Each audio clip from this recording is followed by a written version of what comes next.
Hi, it's Dwyer, gamblersadvisory.com, a free site, bettingangle.us, a free site. It is July 19th, 2023. Remember, the opinion you should follow should be your own. Just consider this video to be a second opinion from a complete stranger online. Let me just say, I was surprised, very surprised. You have a big fight coming up, right between two unbeatens. Stephen Fulton, and let's give Fulton credit. He fought Brandon Figueroa. Now he's fighting Inoue. And of course, Inoue, who is on my very short list.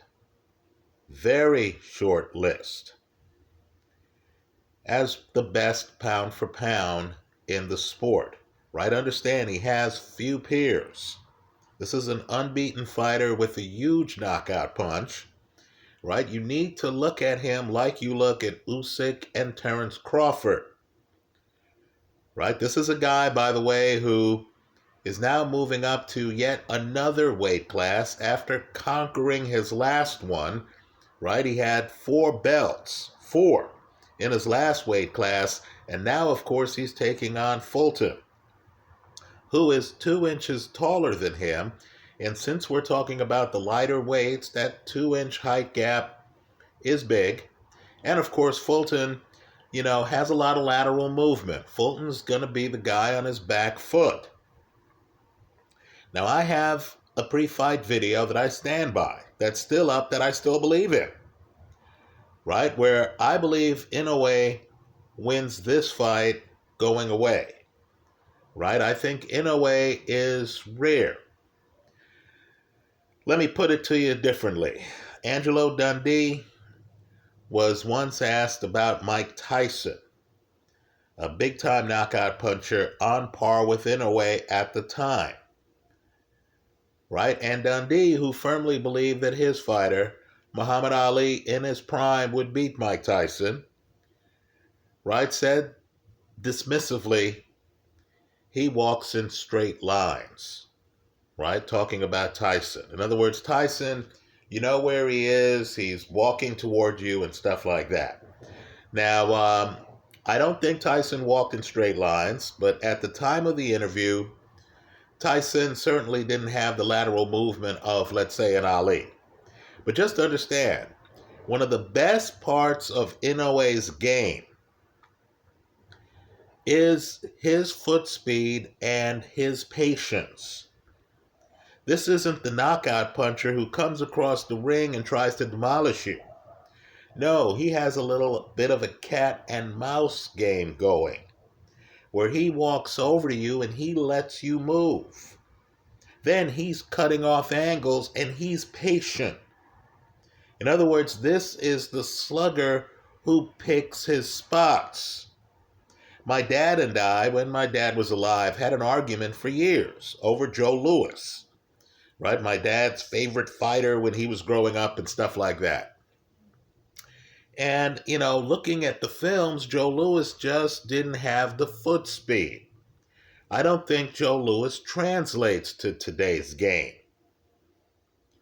Right? Well, just understand, Inoue has the foot speed, but he's measured with how he uses it. So I believe he's going to look at Fulton, who is going to be moving around the ring, right, trying to stick and move. Now, I didn't think Fulton looked that good against Brandon Figueroa. I know Fulton wins that fight, gets the decision. Let's just say I thought that was a very close fight. I thought Fulton had some holes in his game.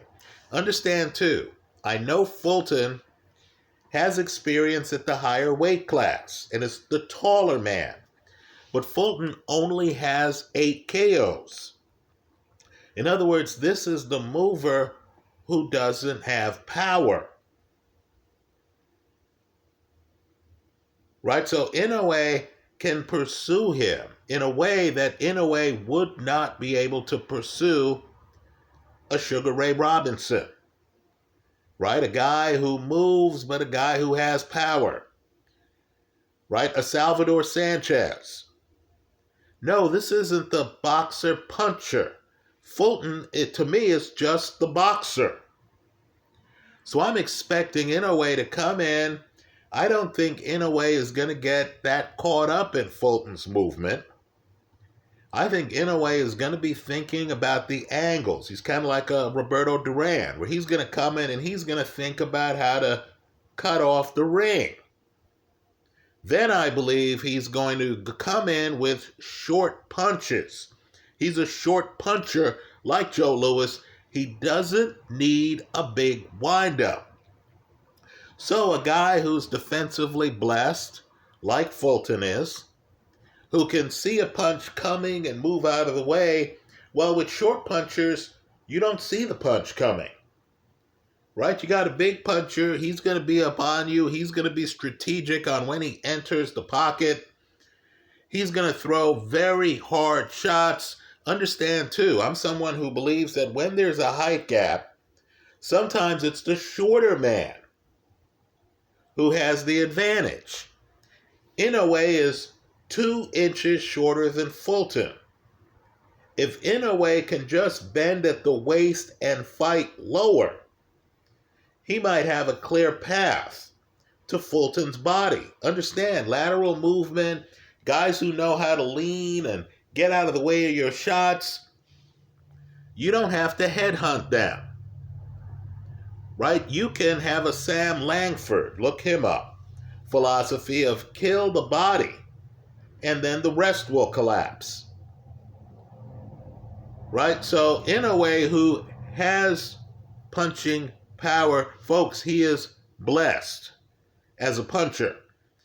Inoue doesn't have to deal with Fulton's upper body if he can just get to Fulton's body. You understand what I'm saying. Now, all of that said, and I like Inoue in the fight.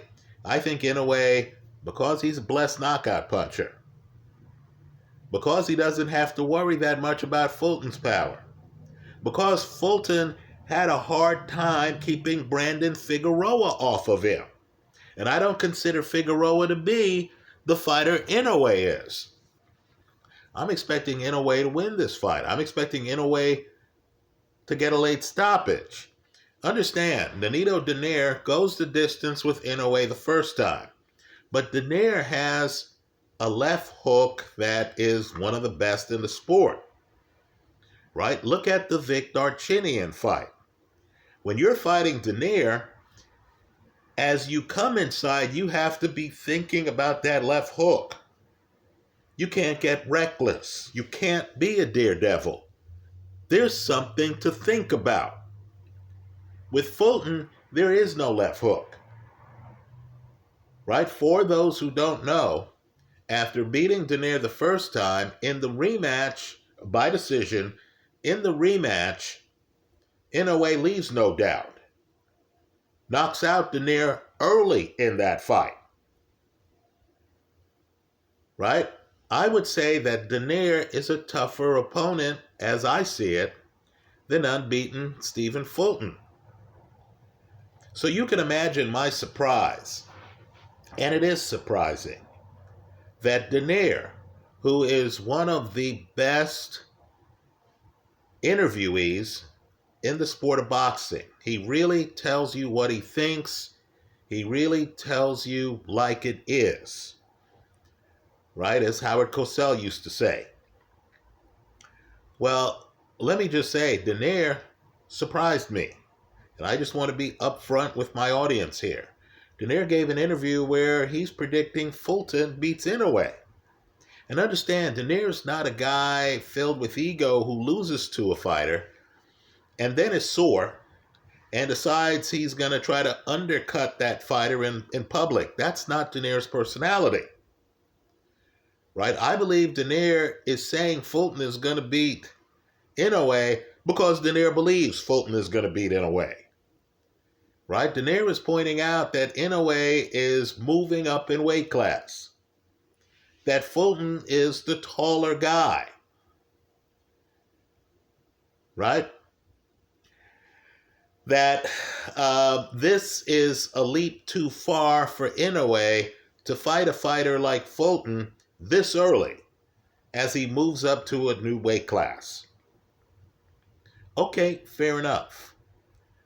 You've been warned that Donaire, who gave Inoue his toughest fight, that first fight really was hanging in the balance until Inoue knocks down Donaire. Forget the judges' scorecards, right? We know judges sometimes get it wrong. We're talking past the judges.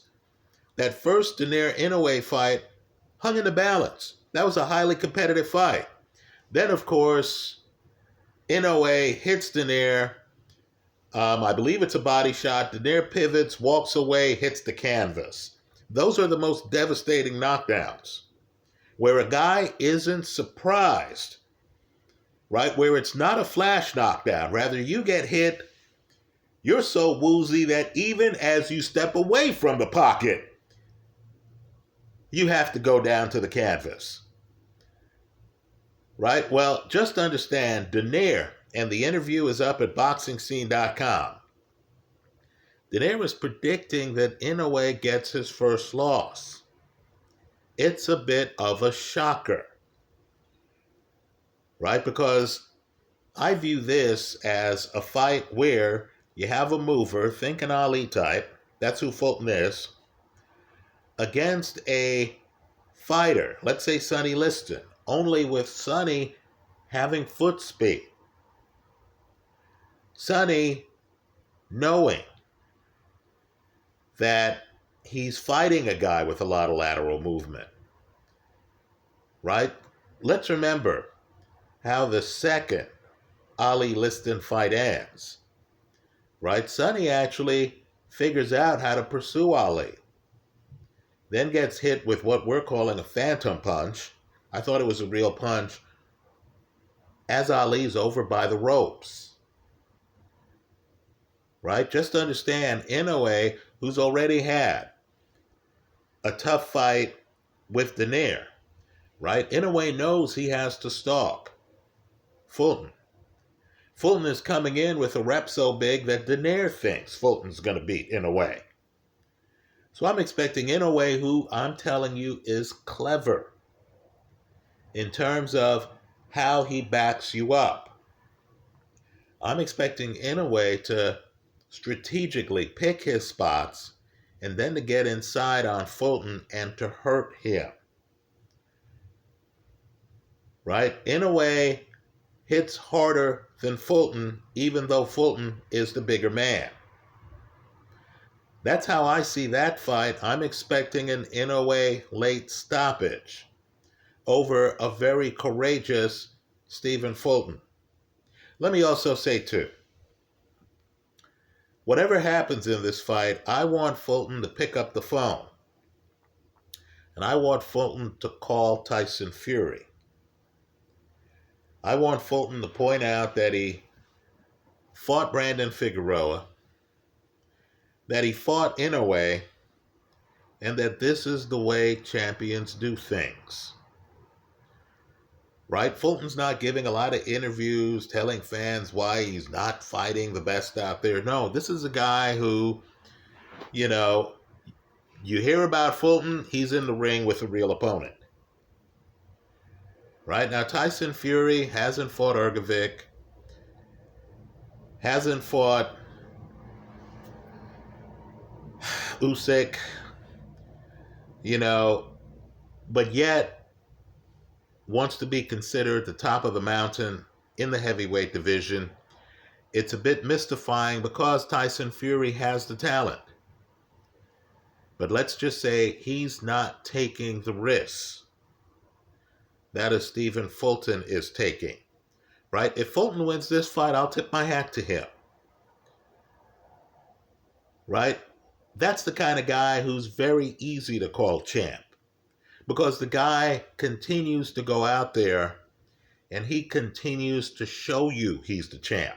Here, he's actually flying to Asia for the fight, right? This is what great fighters do, right? He's going to the airport, he's flying, he's going to be fighting in Inoue's backyard, right? If he wins this fight, I'm sure Inoue, who's a sportsman, will come across the ring and shake his hand.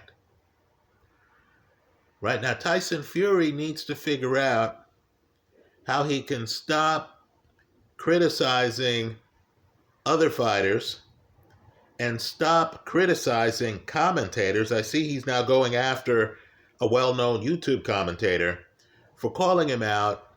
And Fury needs to understand that him fighting Inoue at a time when the heavyweight division needs leadership, right? At a time where heavyweight fans are fractured, right? You have the Usyk crowd. You have the Joshua crowd, right? They're coming back. They'll be back if Joshua is able to beat White and Wilder, right? All fans want are champions to take championship risks. That's all we want. I'm going to just acknowledge here both of these men. Stephen Fulton, I give him credit. Right? His belts are on the line against a guy who, right now, if he left the sport, would be able to walk into the Hall of Fame. And I'm talking about unbeaten Inoue. Right? And of course, Inoue, I like his style a lot. Right? It's okay, I'm going to move up to a new weight class. Who's the big bad wolf at this weight class? It's Fulton. Let's have at it. Let's hope that mindset creeps into the heavyweight division. That's how I see it. Let me hear from you. I still expect Inoue to get a late stoppage. Right? Fulton, to me, has to be perfect to make it to the later rounds. He's fighting a master. That's my read on this fight. I hope you leave yours in the comment section of this YouTube video. Thanks for stopping by.